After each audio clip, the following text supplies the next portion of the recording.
estão despertando para este estudo. As pessoas mandam vídeos mostrando uma outra posição e a gente manda a resposta. Então, as pessoas dizem: eu assisti o vídeo, gostei. Então a gente está gravando esses vídeos, está postando, e tanto no YouTube quanto no Facebook, né?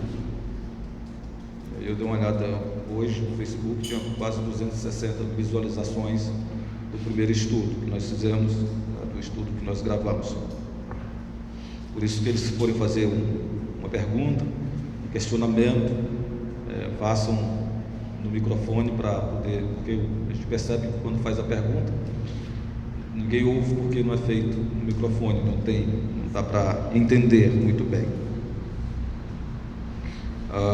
Aí o Bruno está com o microfone, né? Depois ele pode ir passando de mão em mão para quem for fazer a pergunta.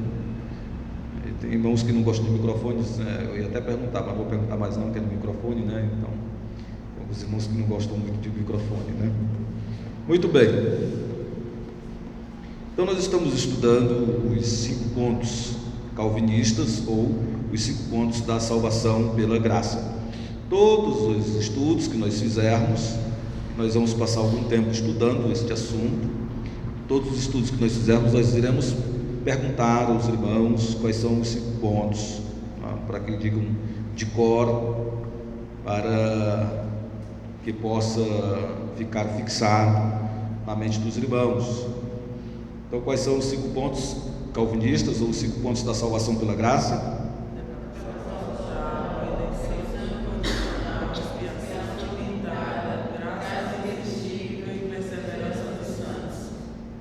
Então, é importante que os irmãos saibam a sequência, né? Os 5 pontos. Isso aqui é o básico, como eu disse no estudo passado, é o básico que o cristão deve saber, para você ver como nós estamos tão distantes do cristianismo, que o básico que é para o cristão saber, não está sabendo. O que é básico para se saber, não se está sabendo. Então é importante que nós possamos ter esta compreensão. Tanto é que quando você fala sobre este assunto, muitas pessoas questionam, perguntam, porque não conhecem o estudo da Escritura. Muito bem, então nós estamos no primeiro ponto, né? São os 5 pontos: da aprovação total, eleição incondicional, graça irresistível, expiação limitada e perseverança dos santos. E nós estamos no primeiro ponto: depravação total. Depravação total. E nós vimos no estudo passado que depravação total o homem está morto em seus delitos e pecados.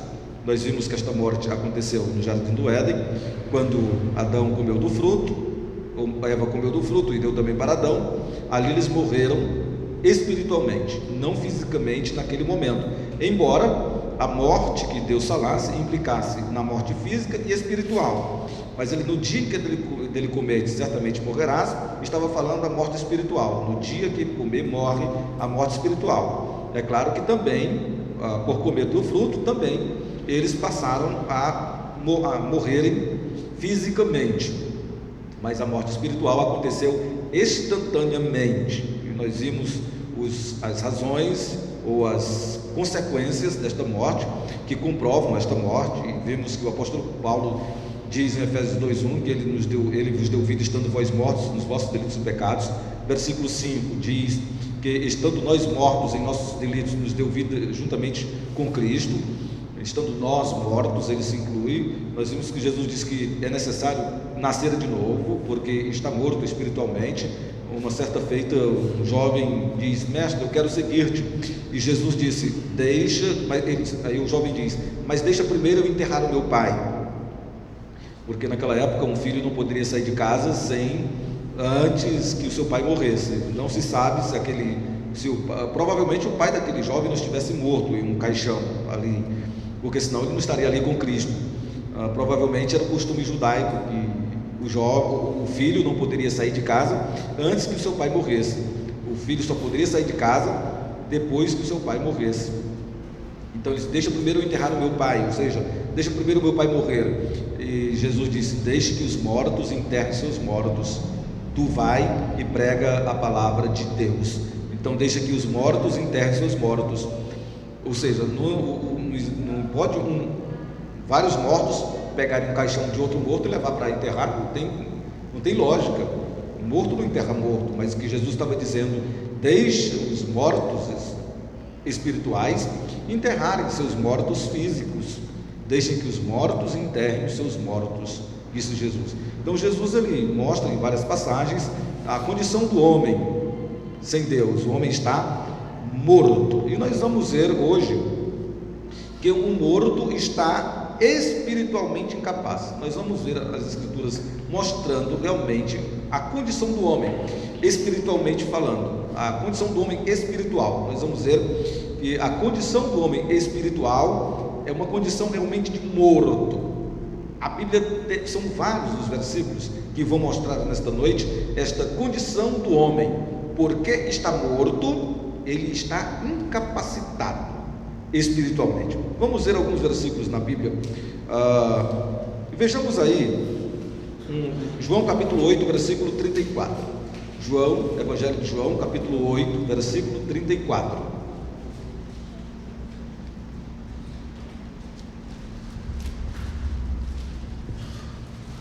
João capítulo 8, versículo 34.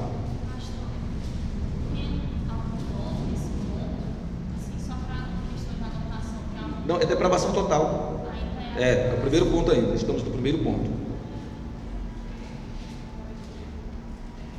João capítulo 8, versículo 34. Alguém leia, por favor.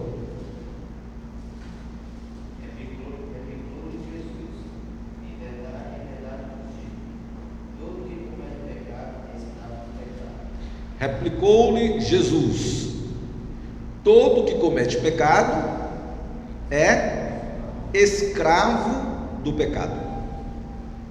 Então Jesus, no capítulo 8, versículo 34, diz que todo que comete pecado é escravo do pecado. No versículo 32 diz: e conhecereis a verdade vos libertará.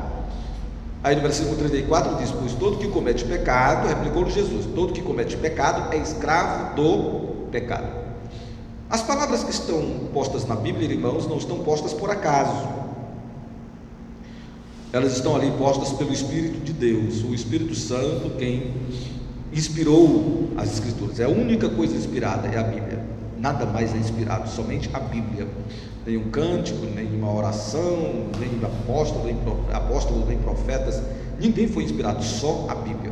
Os homens foram movidos pelo Espírito Santo, como está lá na primeira epístola de Pedro, capítulo 1, versículo 21. Porque jamais nenhuma profecia foi dada de particular elucidação. Antes, homens santos, movidos pelo Espírito Santo, falaram da parte de Deus. Então, apenas foram movidos pelo Espírito Santo. Então, a Bíblia foi inspirada por Deus. O próprio Espírito de Deus é quem bafeja, seria melhor a expressão, né? Quem inspirar, inspira, respira, é como se fosse puxar para dentro, mas no original nós vemos a Bíblia dizendo: Deus foi quem bafejou, Theopneustos, soprou, bafejou a Bíblia. Então, nisto nós podemos observar que as palavras são colocadas não por acaso, ela tem um propósito. Então, quando diz que todo que comete pecado é escravo do pecado, nós temos que atentar para o que é de mais importante neste versículo: a palavra escravo. Todo que comete pecado é escravo do pecado. Então temos duas palavras importantes: pecado e escravo. Pecado e escravo. E a palavra de Deus diz que todo que comete pecado é escravo do pecado. Ora, se eu sou escravo, ou melhor, eu era escravo, e aqueles que não estão em Cristo ainda continuam escravos, se alguém é escravo do pecado, e esta palavra escravo subentende-se que há um senhor, que é o pecado, é escravo do pecado, e o senhor daquele que está sem Cristo é o pecado, entende-se então que esta pessoa, ela não pode escolher não pecar. Ela não pode escolher não pecar. Por quê? Porque o escravo não tem escolha. Um escravo não pode escolher o que fazer. Um escravo não tem liberdade para escolher o que fazer. O escravo obedece ao seu senhor, ou não? Um escravo não tem liberdade. Um escravo não pode decidir o que fazer de sua vida, o seu proceder, as suas atitudes. O escravo, ele faz o que o seu senhor manda. O escravo faz o que o seu senhor ordena. E a palavra de Deus está dizendo que todo aquele que comete pecado é escravo do pecado. É escravo do pecado. Ora, se o homem é escravo do pecado, e o escravo não tem direito de escolha, de livre escolha, e o escravo não tem direito de decidir sobre a própria vida, então nós entendemos que o homem não pode escolher não pecar. O homem sem Deus, ele não pode escolher não pecar. Por quê? Porque ele é escravo do pecado, e o escravo obedece ao seu senhor. Portanto, o homem obedece o pecado. Por isso, o homem, ele só diz sim para o pecado. Ele não tem como dizer não para o pecado, porque ele está escravizado pelo pecado.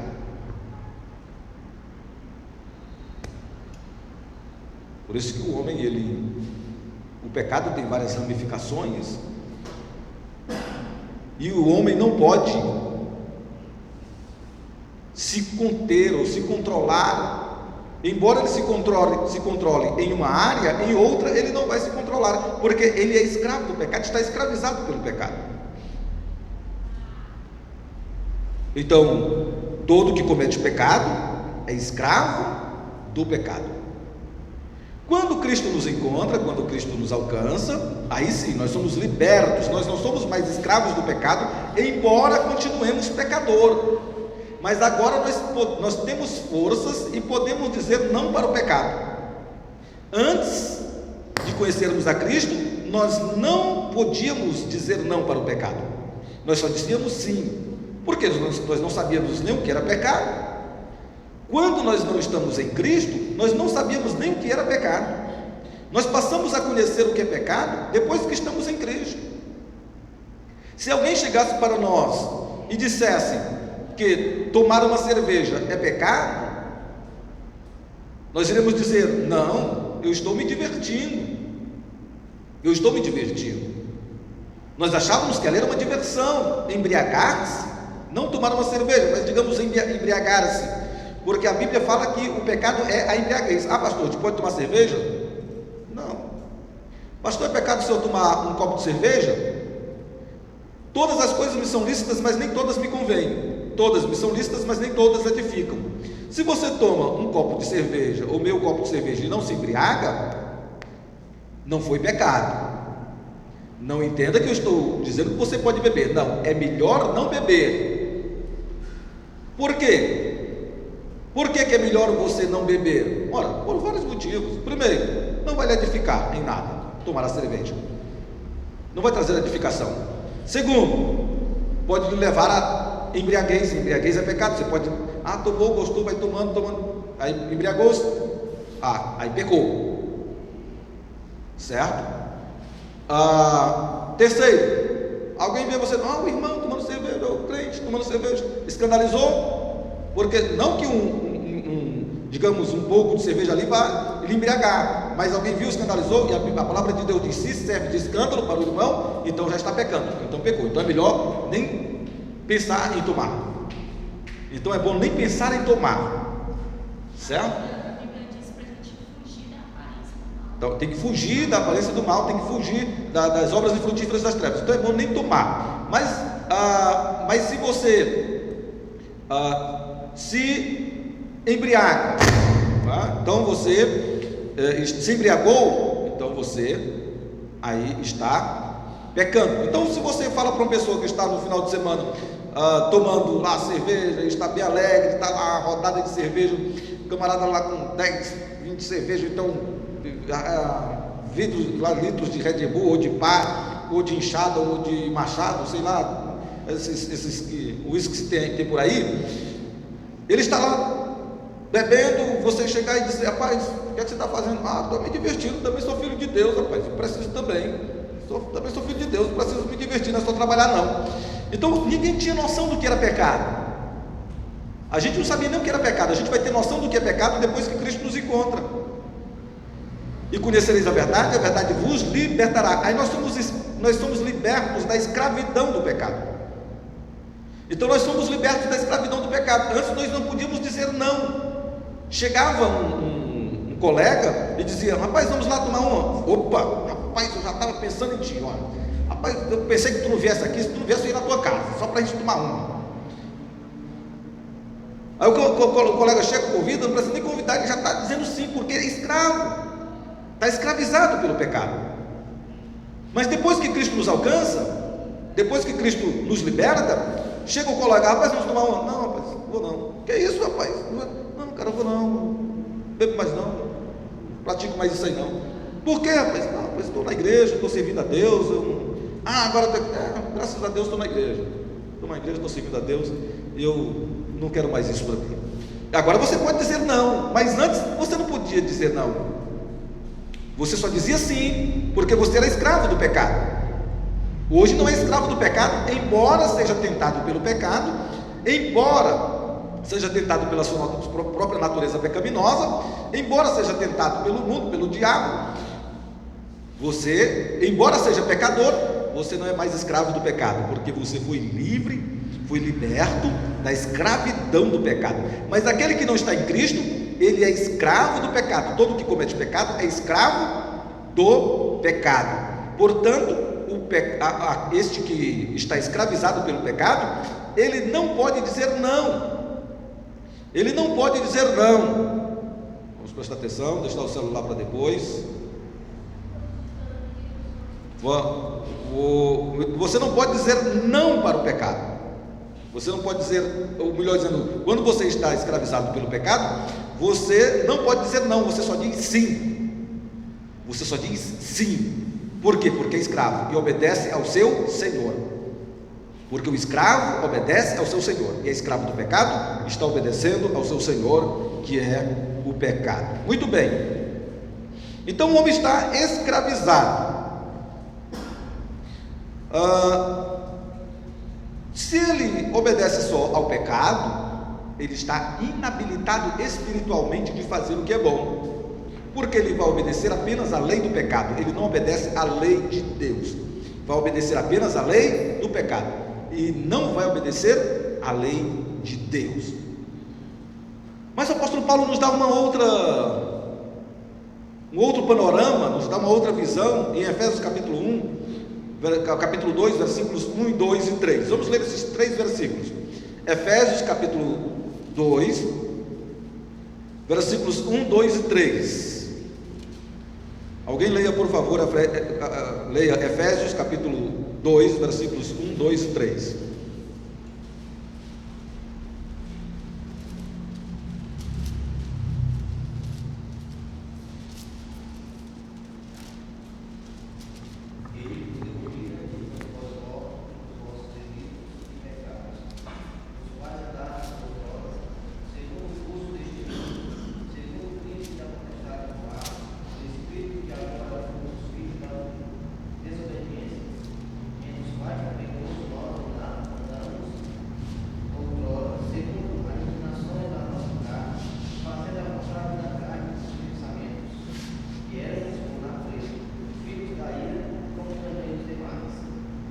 Muito bem.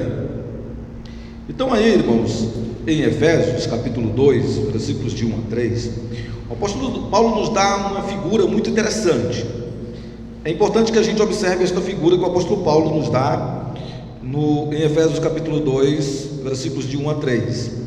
Diz assim: Ele vos deu vida, estando vós mortos nos vossos delitos e pecados, nos quais andastes outrora, segundo o curso deste mundo, segundo o príncipe da potestade do ar, do espírito que agora atua nos filhos da desobediência, entre os quais também todos nós andamos outrora, segundo as inclinações da carne, fazendo a vontade da carne e dos pensamentos. E éramos, por natureza, filhos da ira, como também os demais. Então, nesses 3 versículos, existe um ensinamento importante a respeito da condição do homem, espiritualmente falando. Nós já vimos o versículo 1 na sexta passada, e nós não iremos nos deter muito no versículo 1, nós iremos nos deter mais nos versículos 2 e 3, para que possamos ter uma compreensão melhor deste estado espiritual do homem.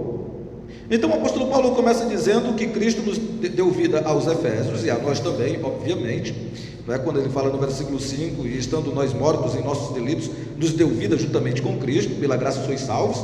Então também estamos inclusos nisso aqui. E é claro que a Bíblia não foi escrita apenas para aquela época, mas para todas as épocas, portanto é para nós também. Ele vos deu vida, estando vós mortos nos vossos delitos e pecados. Versículo 2: nos quais andastes outrora, segundo o curso deste mundo. Veja bem, o apóstolo Paulo diz que Ele vos deu vida, estando vós mortos nos vossos delitos e pecados, nos quais, ou seja, nestes pecados, nos quais andastes outrora, antes, em outro tempo, antes de conhecermos a Cristo, nós andávamos nestes pecados. É o que ele está dizendo. Ele vos deu vida, estando vós mortos nos vossos delitos e pecados, nos quais andastes outrora, ou seja, nestes pecados, vocês antes andavam neles, segundo o curso deste mundo. E é aqui que eu quero que os irmãos entendam e atentem, para segundo o curso deste mundo. O que é que o apóstolo Paulo está querendo dizer, segundo o curso deste mundo, nos quais nós andávamos outrora, segundo o curso deste mundo? Diz: Ele vos deu vida, estando vós mortos nos vossos delitos e pecados, versículo 1, nos quais andastes outrora, segundo o curso deste mundo. O apóstolo Paulo pega aqui o curso deste mundo, ele pega a figura de um rio, a figura de um rio. O rio tem um curso, e agora nesse período das chuvas, aqui, porque o rio é perene, não é? O rio aqui ele sempre tem água, aqui em Acaraú, mas há rios no sertão e em outras localidades que eles não são perenes, eles não duram o ano todo, eles só correm, ou seja, eles só aparecem no período das chuvas. Então o rio ele tem um curso. O que é o curso do rio? O caminho que ele faz. O caminho que ele faz é o curso do rio. Então ele tem um curso, uma trajetória, um caminho. E o apóstolo Paulo aqui está pegando a figura de alguém que está morto em um rio. Ele vos deu vida, estando vós mortos em vossos delitos e pecados, nos quais andastes outrora, segundo o curso deste mundo.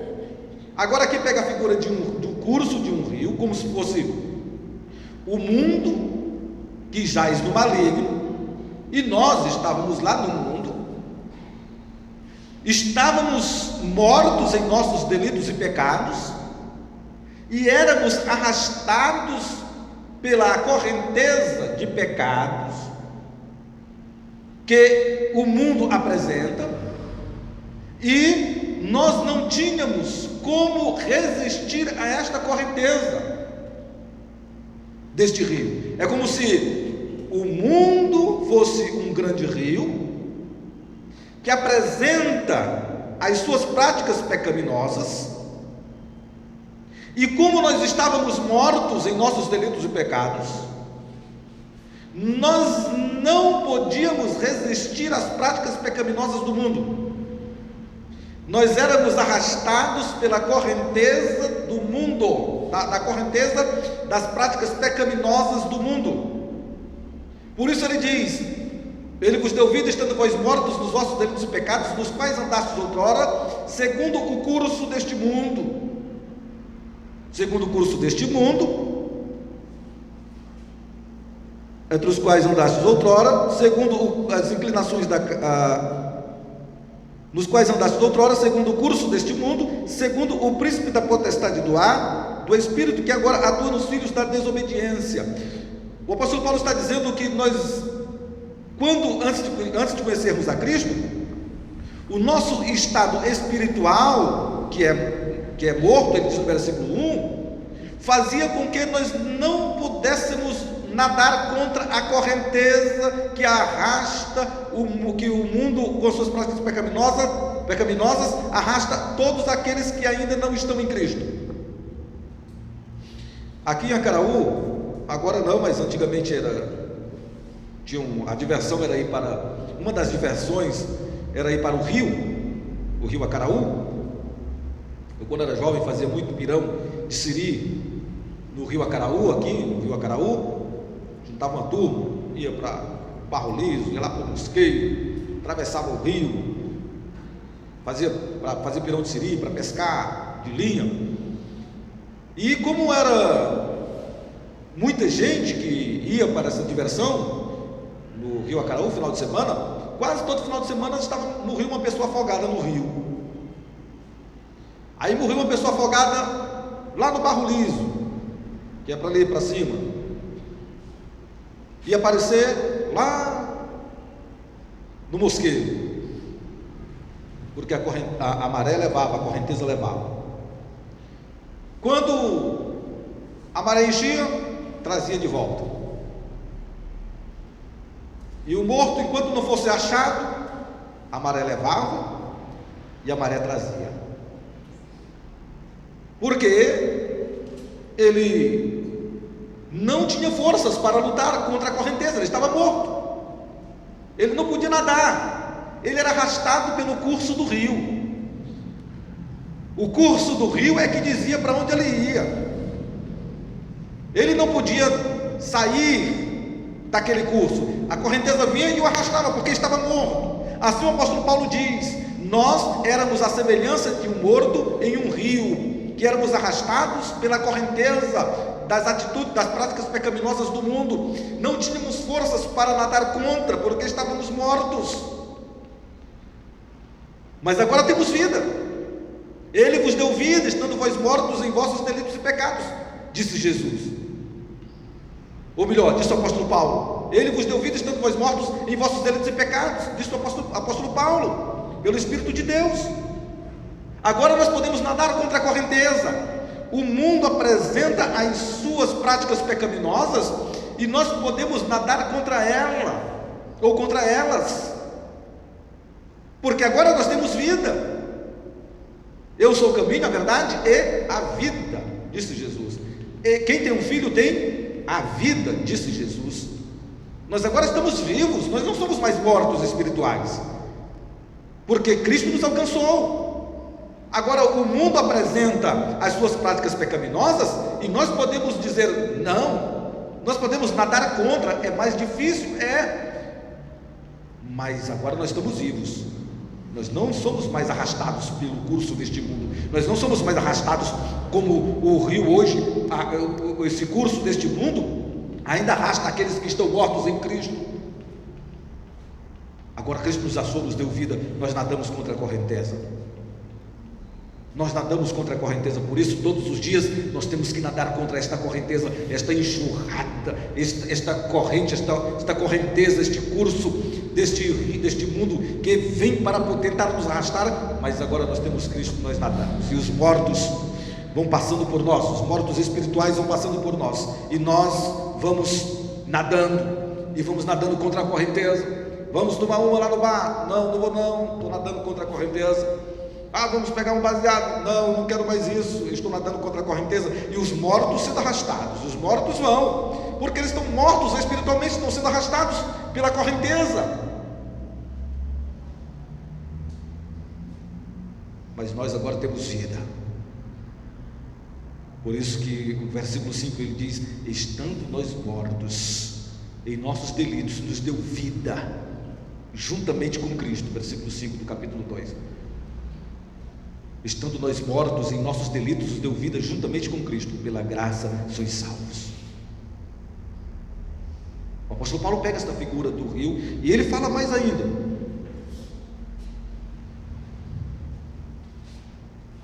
Ele vos deu vida, estando vós mortos nos vossos delitos e pecados, nos quais andastes outrora, segundo o curso deste mundo, segundo o príncipe da potestade do ar. Nós andávamos segundo a vontade de quem? Do príncipe da potestade do ar. Quem é o príncipe da potestade do ar? Satanás. Satanás é o príncipe da potestade do ar. E diz a palavra do Senhor aqui, irmãos, que nós andávamos segundo o príncipe da potestade do ar. O diabo era quem dirigia, ou quem nos conduzia.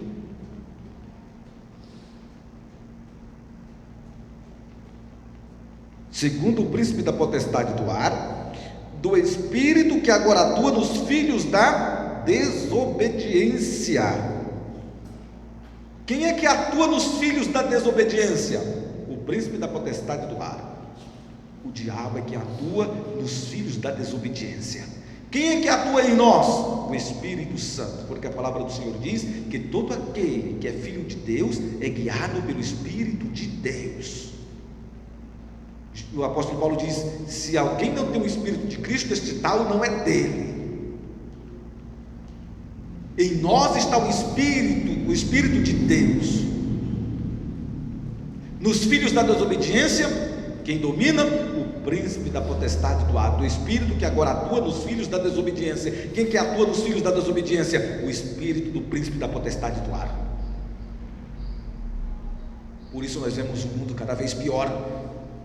Por isso nós vemos o mundo cada vez afundando na desgraça, no lamaçal do pecado. Por isso nós vemos, sem distinção de classe, cor, raça, todos, uns roubam milhões, mas outros matam por 10 reais, por 20, por 30 reais, por um celular, por uma moto. O Espírito que agora atua nos filhos da desobediência. Nós antes éramos guiados por esse Espírito que atua nos filhos da desobediência, que é o príncipe da potestade do ar, que é Satanás. Mas em nós agora atua o Espírito de Deus, porque nós agora temos vida. Nós não somos mais mortos espiritualmente.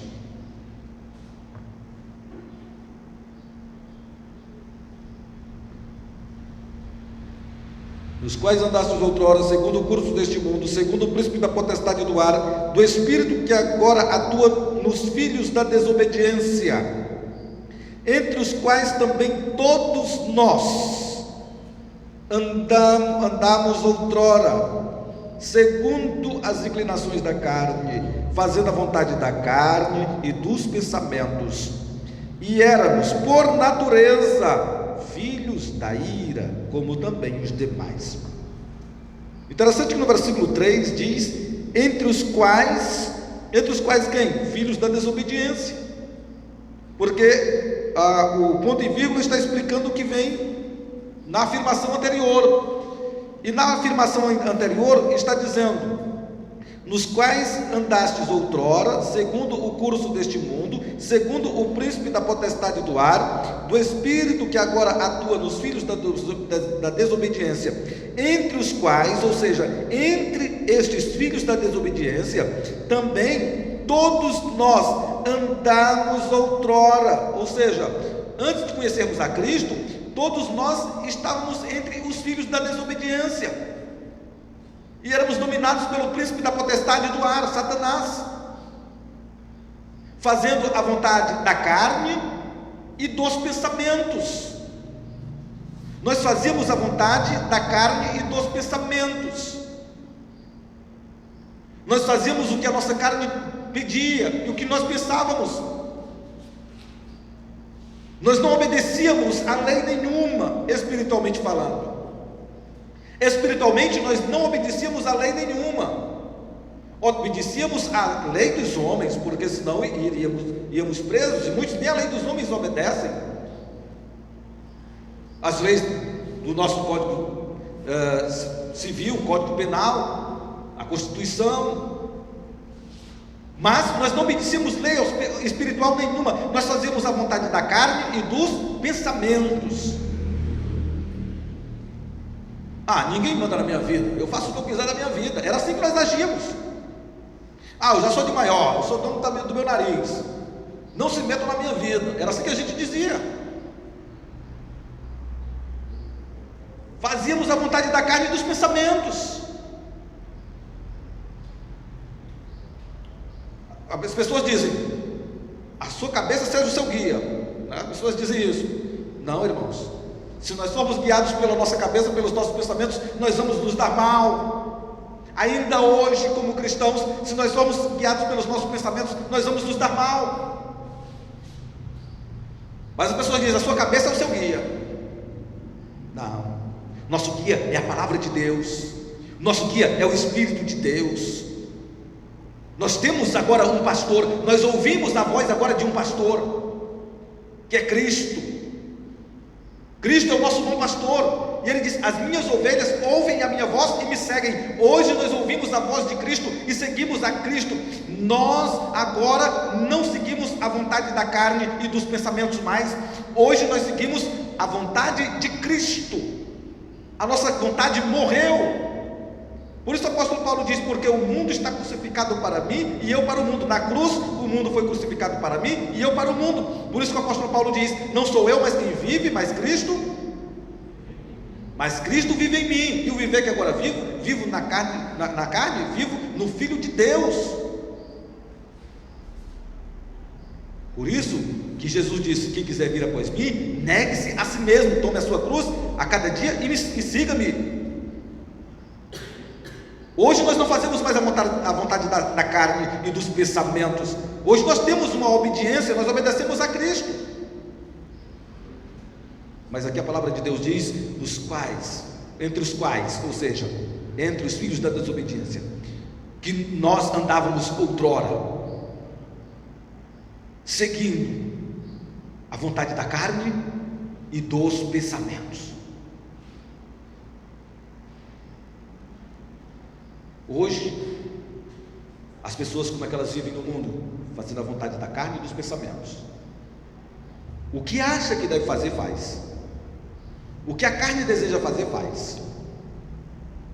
Porque quem atua neles é o espírito da desobediência, ou melhor, é o príncipe da potestade do ar, do espírito que agora atua nos filhos da desobediência. Os filhos da desobediência fazem o que dá a vontade da carne e dos pensamentos. Rapaz, mas vocês não, sai dessa vida.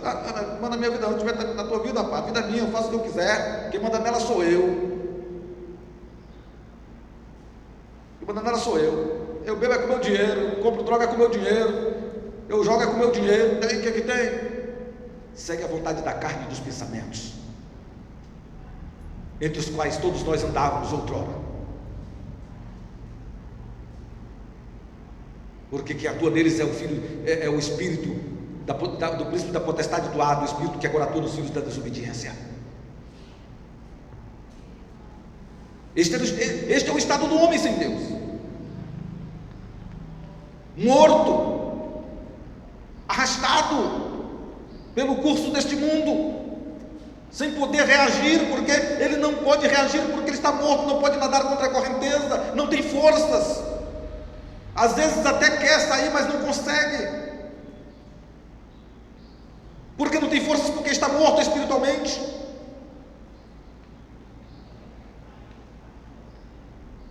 Ele segue a vontade, quem atua nele é o príncipe da potestade do ar, o espírito que agora atua nos filhos da desobediência, e faz o que é da vontade da carne e dos pensamentos. E éramos, diz o versículo 3 no final, e éramos por natureza filhos da ira. E éramos por natureza filhos da ira. Você sabe o que é? E éramos por natureza? E éramos naturalmente. Por natureza significa naturalmente. Por natureza vem de nascimento. E éramos naturalmente filhos da ira. De nascimento já éramos filhos da ira. Todos nós éramos filhos da ira. A ira de Deus, pela desobediência do homem no jardim do Éden, nós éramos alvos da ira de Deus.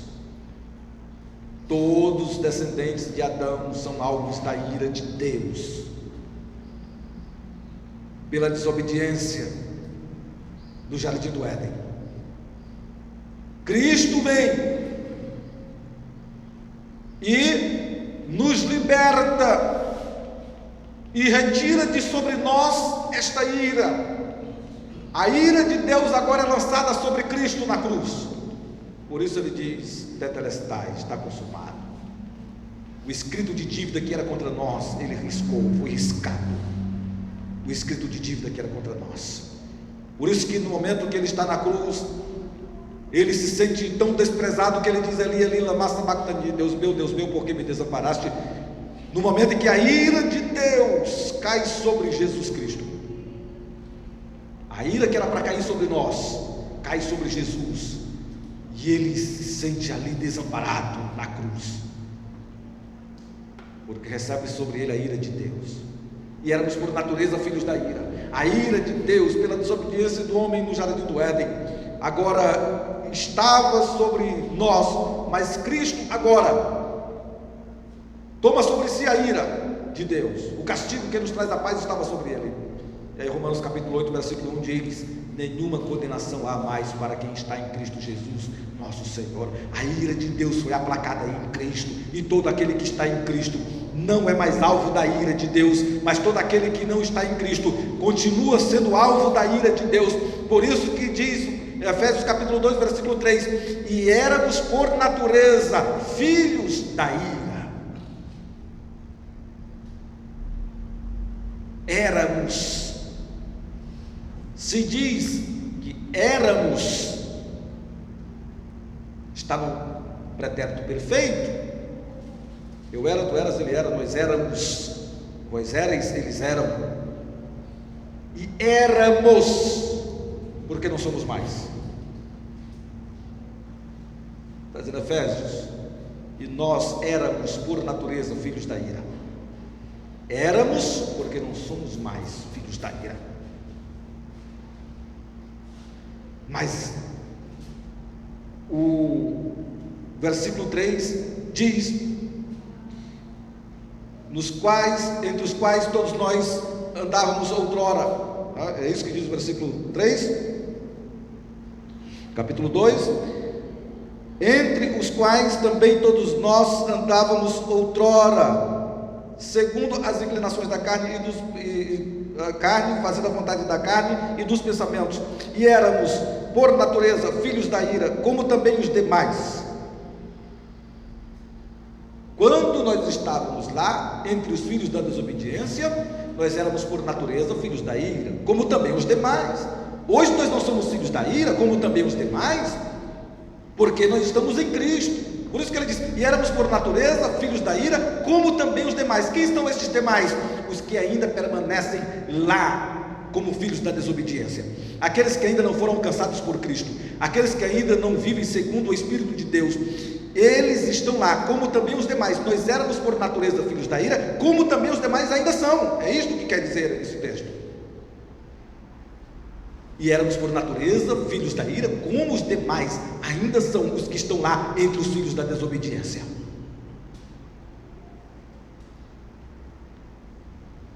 Este é o estado do homem, irmãos, morto em seus delitos e pecados, arrastado pelo curso deste mundo, como um rio arrasta um morto e leva para onde quer.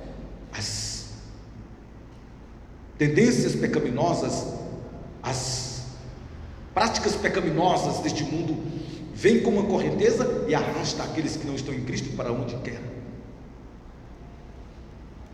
porque eles não têm forças para lutar contra e nem sabem como lutar contra, porque não podem, não lutam porque não querem, porque não podem, porque estão mortos espiritualmente, porque eles, quem domina é o príncipe da potestade do ar, quem os domina. E o Deus deste século cegou o entendimento dos incrédulos para que não vejam a luz do Evangelho, que é a glória de Deus, é a glória de Cristo, estou dizendo. Por isso, é um rio que corre e que arrasta a todos, só não arrasta aqueles que estão em Cristo. Aqueles que estão em Cristo, a correnteza deste mundo não pode arrastar mais. Agora a gente nada contra ela, é por natureza, e são guiados pelo príncipe da potestade do ar, os filhos da desobediência, entre os quais também nós éramos também, e éramos por natureza filhos da ira, a ira de Deus. Este é o estado daquele que está lá, a ira de Deus está sobre ele, é guiado pelo príncipe da potestade do ar, está morto, não tem forças para lutar contra a correnteza deste mundo. Como é que alguém assim pode dizer: eu quero aceitar Jesus, se o Espírito de Deus não tocar nele antes? Como é que alguém pode dizer: eu não quero mais esse mundo, eu quero viver para Deus, se o Espírito de Deus não tocar nele antes? Porque o morto, ele não tem nenhuma habilidade, suas funções estão todas inabilitadas. Por isso é necessário que o Espírito de Deus toque na vida dele. Por isso que é necessário que o Espírito de Deus abra o entendimento dele. É por isso que é necessário que o Espírito de Deus implante vida nele, para que ele possa dizer: eu quero Cristo. Ele só vai querer Cristo depois que o Espírito de Deus toca na vida dele, toca no coração dele, transforma a vida dele. Depois que o Espírito de Deus implanta a vida nele, aí ele diz: agora eu quero Cristo. Enquanto não, ele nunca vai dizer eu quero Cristo, ele sempre vai dizer: eu não quero saber de igreja, eu não quero saber de Bíblia, eu não quero saber de crentes, eu não quero saber desse negócio de estar em culto, eu não quero isso. Ele sempre vai dizer isso porque ele está morto, não pode dizer o contrário. Mas no dia que o Espírito de Deus tocar nele, ele vai dizer: eu agora quero.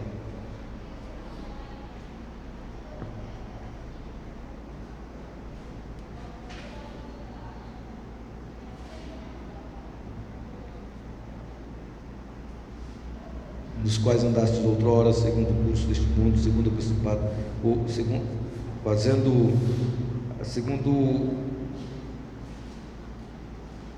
dos quais também andastes, todos nós andamos outrora, segundo as inclinações da carne, fazendo a vontade da carne e dos pensamentos, e éramos por natureza filhos da ira, como também os demais.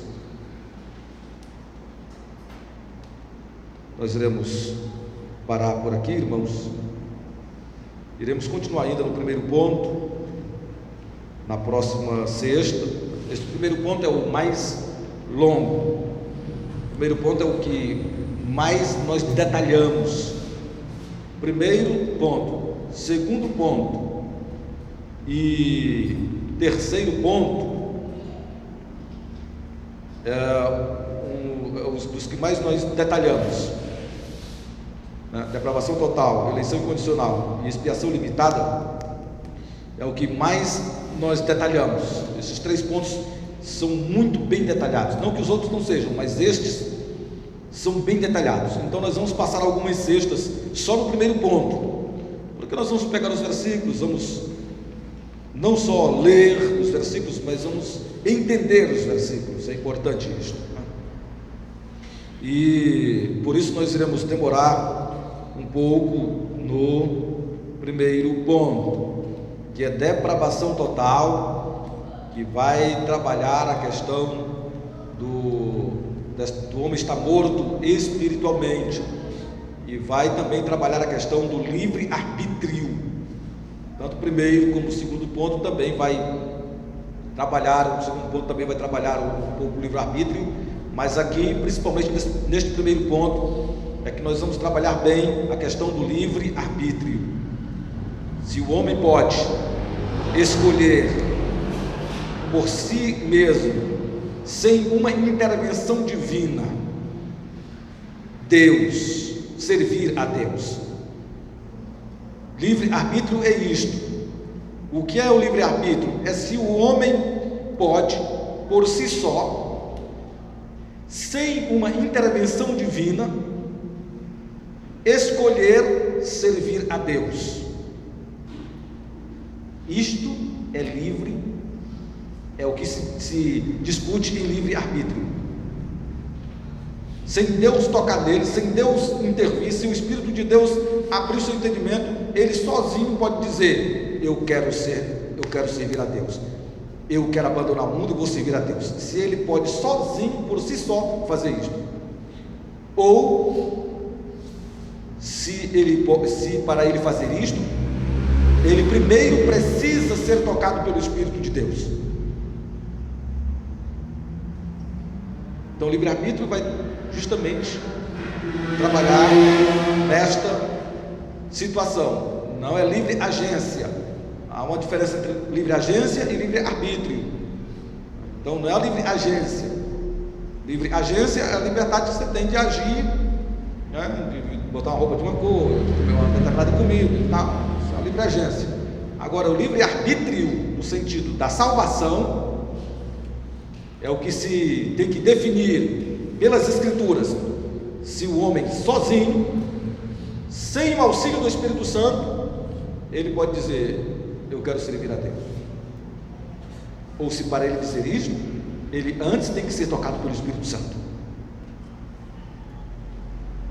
Então nós vamos continuar na próxima sexta, ainda com o primeiro ponto. Temos muita coisa para ver ainda, irmãos, quero dizer isso.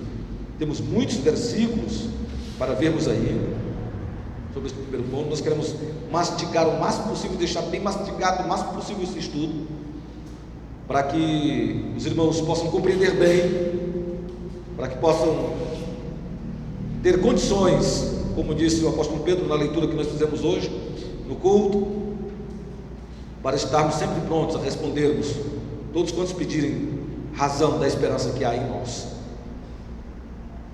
Nós queremos deixar um legado aqui em Acaraú de pessoas que creem e sabem por que creem. Não é crer por crer, mas crer com fundamento, fundamentado nas Escrituras. Não é apenas uma fé sem fundamentos bíblicos, mas para você crer e dizer por que crer. Não, creio nisso, por isso, por isso, por isso. Então vamos para os nossos lugares. Deus abençoe a todos.